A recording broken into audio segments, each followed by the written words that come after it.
But the one thing that I did think about was the hypocrisy of having a man be inaugurated to be president on the same day as we commemorate MLK. And that same man saying that he was going to get rid of diversity, equity, and inclusion. The irony of it. The irony of it. These people are so delusional.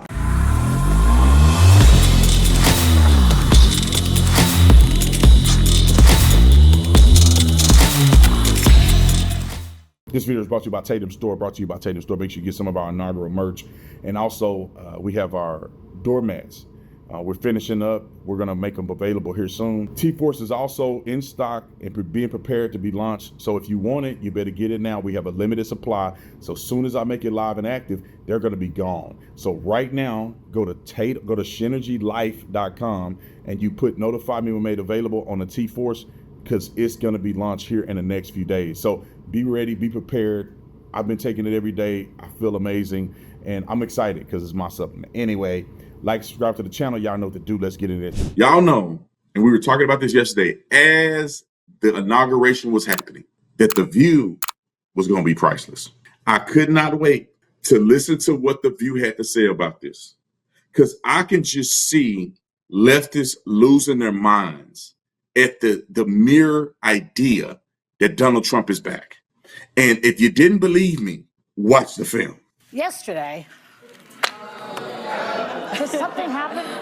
Did something happen yesterday? Yes, it was Martin Luther King Day. Yes.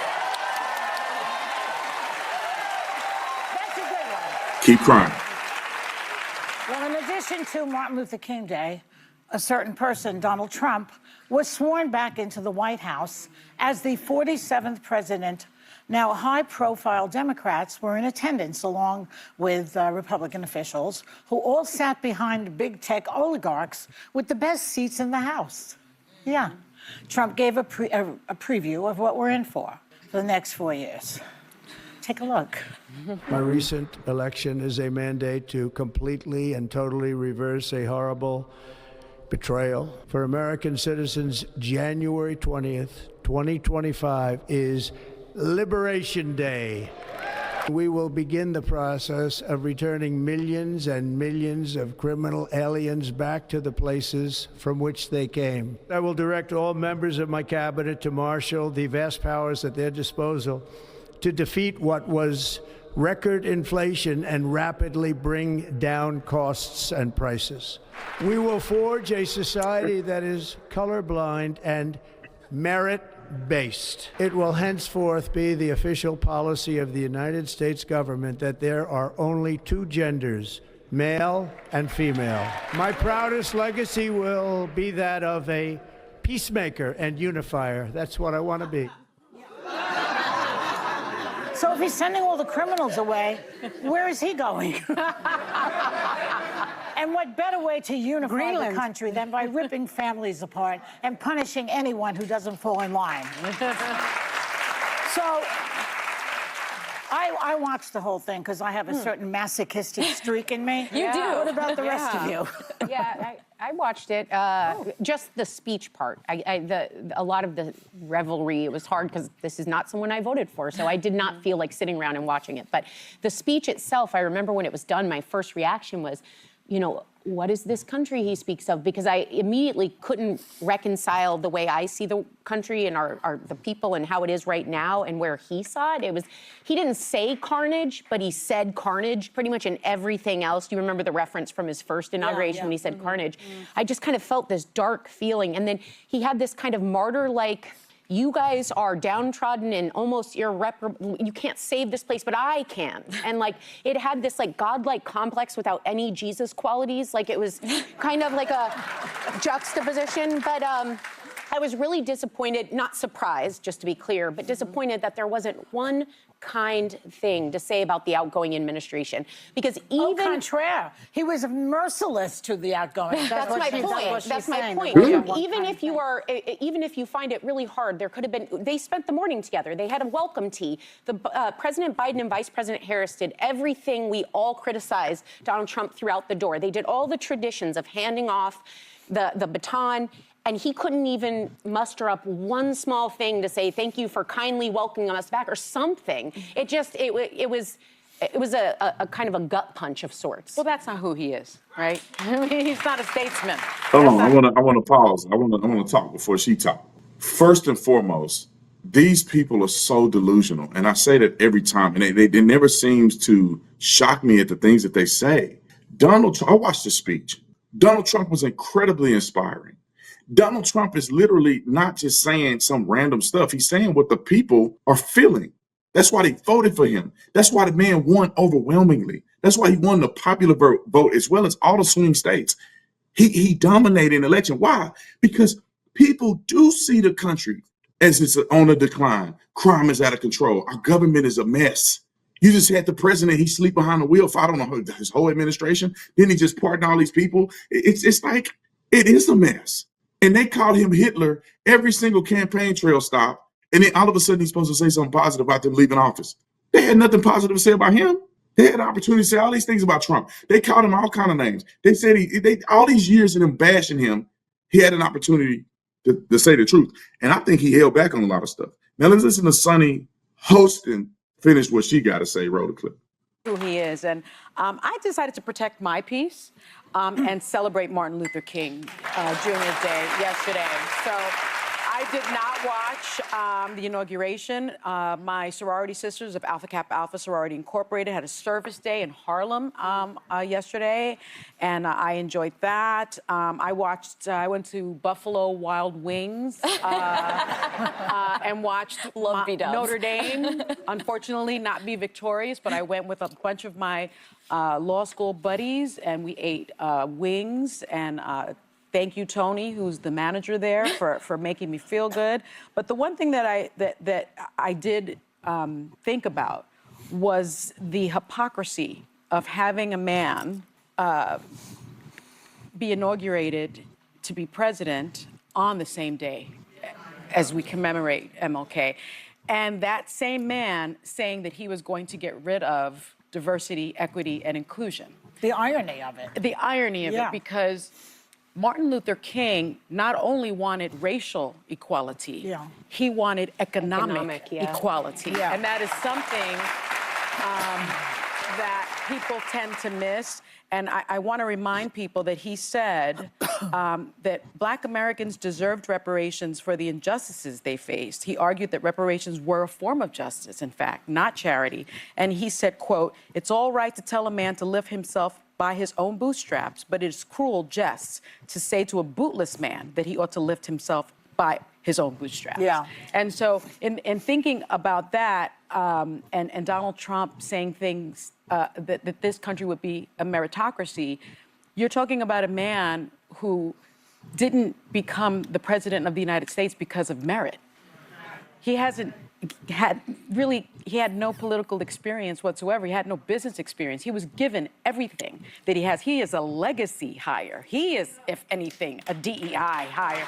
I can't. Time out. Stop, bro. I can't. Lord Jesus. She's.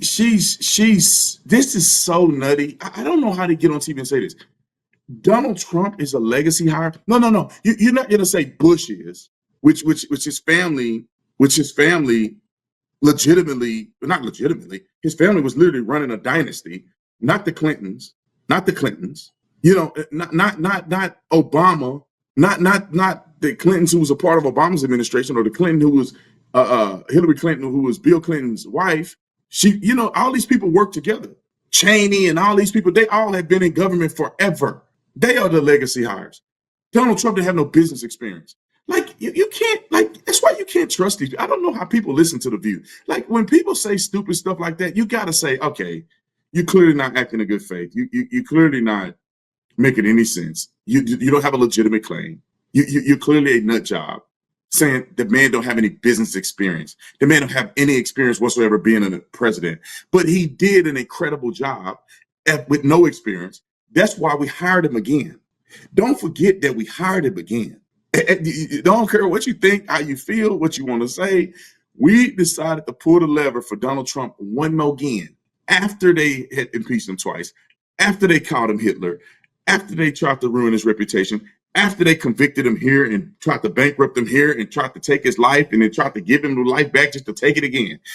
Like after all of that, the people with the media still lying, with politicians paying tens of millions of dollars for celebrities to come out and lie and advocate for a candidate that nobody really should have wanted. After he did all of this, you say the man don't have experience. This is one thing I teach my son and anybody I mentor, young men.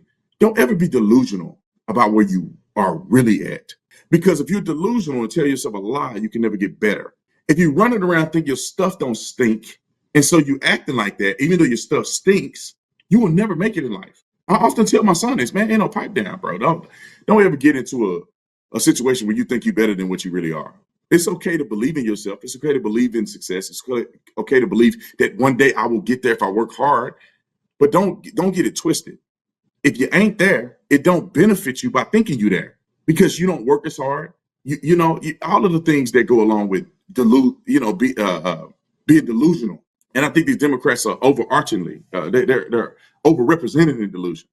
I mean, look up delusion in the Bible and not in the Bible, but in the dictionary, you'll see their faces, delusion. I love watching them though, because it's fodder, right? It's entertainment for me to see them melt down and be silly. But it's just the audacity. The problem that I have is that people actually listen to them and they believe them. And they're easily debunkable. To say Donald Trump didn't have no business experience is insane. To act like his dad, everything was given to him. His dad had been dead and gone for a long time. Donald Trump turned a couple million into $1 billion. Some people can't turn a couple hundred to 1,000. And then the same people that's sitting on a network that they didn't create, and probably because of diversity, inclusion, delusion, that they were able to get the job, but they don't do any work. They just sit up there and read a teleprompter and give a fake opinion about stuff, and then they make a whole bunch of money. And this man had built something from nothing. Nobody just gave him money. Elon Musk was somewhat of a trust fund type person. I think he had a lot of backing, but you don't turn that into being the richest man in the world by just sitting on your hands. When somebody give you money with inflation and all of that, technically you should lose money over time if it was just given to you. If you inherited something, it technically should just go status quo or go downhill if you didn't add no value to it. But the reality is that if you add value to something that's been given to you and you 10x the company, it's more about you and less about what somebody gave you. And every single person that I know that is existing today, especially these people on the news talking about this, they were offered an opportunity from somebody else. Somebody called Sonny Holston, probably drunk or high, and said, "We would like to have you as a guest on The View, as a guest host on The View." Somebody gave her an opportunity. Now, what are you doing with the opportunity that's been given to you is the difference maker. Some people get on there and get sued, like she has done, I don't know how many times, probably getting the program sued by lying, having to read all these legal notes. Some people get an opportunity that's been given to them and they squander it. Opportunities are not just monetary. Opportunities are given in a position to succeed. And you could turn a position as a wealth manager, entry level, to starting your own wealth management company, and you go from making a couple $100,000, maybe $1 million, to making $1 billion. I mean, opportunities are just as important as financial opportunities. Somebody give you money, you don't flip the money right, you bankrupt. Somebody give you an opportunity, you don't take advantage of the opportunity you've been given, you end up being unemployed again. And that's the truest thing I can tell y'all. But these people are just some of the dumbest people on earth. And I love embarrassing them. And I'm hoping that people that watch this show will in turn, who like The View or may listen to The View or got family members who listen to The View, may say, you need to listen to this guy B. Tatum, because what they're saying is just absolutely unequivocally ridiculous.